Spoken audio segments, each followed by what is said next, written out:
kasih Anda masih bersama kami dalam Berita Papua hari ini. Untuk Anda yang baru saja bergabung, akan kami sajikan kembali 3 berita utama.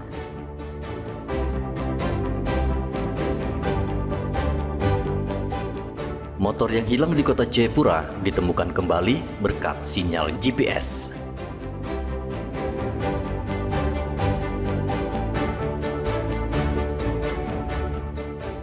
Balai Karantina Hewan dan Ikan Papua menggagalkan penyelundupan kanguru tanah di Pelabuhan Jayapura.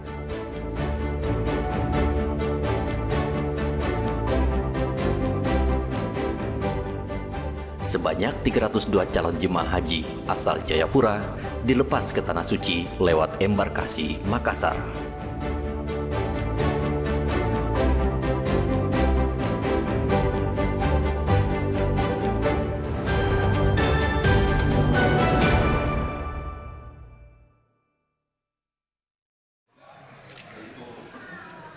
Pemerintah Kota Jayapura melepas 302 calon jemaah haji asal Kota Jayapura menuju embarkasi Makassar. Mereka tergabung dalam kelompok terbang 27. Acara pelepasan ini berlangsung di Aula Asrama Haji Kota Jayapura pada hari Rabu. Calon jemaah haji ini akan berangkat ke Makassar pada tanggal 19 Mei dan akan bertolak ke Tanah Suci dengan rombongan lainnya. Wakil Wali Kota Jayapura Rustan Saru berpesan kepada para jemaah menjaga kesehatan dan menaati seluruh aturan selama menunaikan ibadah haji di Tanah Suci. Ia juga meminta sesama jemaah saling menjaga satu sama lain.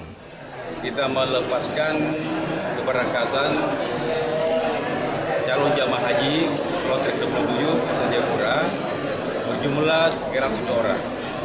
Nah, ini adalah perjalanan spiritual ibadah, maka pemerintah menyampaikan agar satu, mereka bisa memiliki niat yang tulus, kemudian dia harus banyak menjaga kesabaran, dan dia juga harus memiliki ketakwaan yang tinggi dan menjaga hati, sehingga dalam proses ini ibadah ini mereka bisa melaksanakan dengan baik dan tenang tanpa ada gangguan dari dunia luar.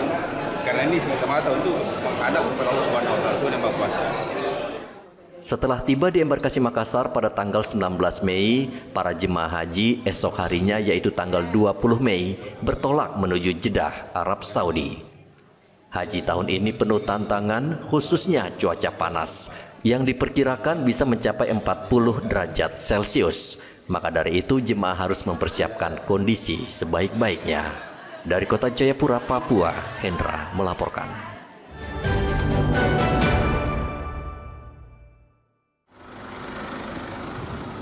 Pemkab Merauke, Papua Selatan berusaha menangani masalah sampah yang akhir-akhir ini mendapat sorotan dari masyarakat. Pemkab berencana akan membeli 2 unit truk sampah, mengingat armada truk pengangkut sampah saat ini jumlahnya tidak sebanding dengan volume sampah yang terus bertambah. Selain itu, Pemkab juga akan mencari lahan kosong untuk menampung sampah, sehingga tidak lagi menumpuk di sejumlah tempat di Kota Merauke. Wakil Bupati Merauke Fauzuniyah mengatakan pemerintah daerah serius mencari jalan keluar untuk mengatasi masalah sampah di Merauke. Tahun ini sudah kami anggarkan 2 unit armada dan juga untuk pembelian lahan pembuangan sampah di Kabupaten Merauke di dalam anggaran tahun ini. Sebetulnya kan sudah diatur di yang lalu ya, tetapi nanti kami coba lihat kembali kalau memang dibutuhkan, pasti kita juga akan membuat aturan yang lebih pasti dan bagaimana masyarakat juga harus mengikuti aturan yang ada, karena di dalam undang-undang sampah sendiri kan juga sudah diatur terkait dengan hukuman dan sanksi bagi masyarakat yang memang membuang sampah dengan sesukanya. Apalagi ini di fasilitas umum, bukan fasilitas pribadi atau tidak untuk jalan lewat. Saat ini Pemkab Merauke memiliki 2 tempat pengolah sampah, yakni di Jalan Doremkai dan di kawasan Lepro Merauke. Namun persoalan sampah di Merauke hingga kini belum ada solusi karena volume sampah bertambah ditambah tingkat kesadaran masyarakat terhadap kebersihan yang masih rendah. Muhammad Ridwan melaporkan dari Merauke, Papua Selatan.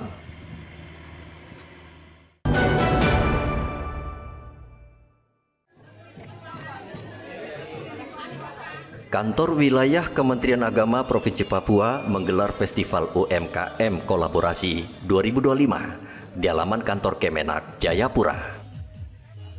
Pameran UMKM untuk memperkuat kemandirian pesantren dan pemberdayaan ekonomi umat di Papua. Festival ini melibatkan 30 pelaku usaha UMKM pondok pesantren dan mitra kerja Kementerian Agama di 3 kabupaten, yakni Kota Jayapura, Kabupaten Jayapura, dan Kerom.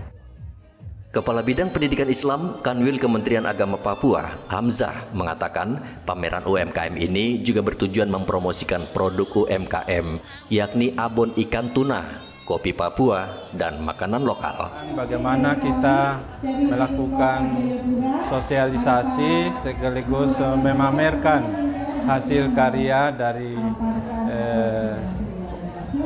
dari usaha pondok pesantren, dari sekolah-sekolah keagamaan serta madrasah yang ada di kota dan Kabupaten Kerom.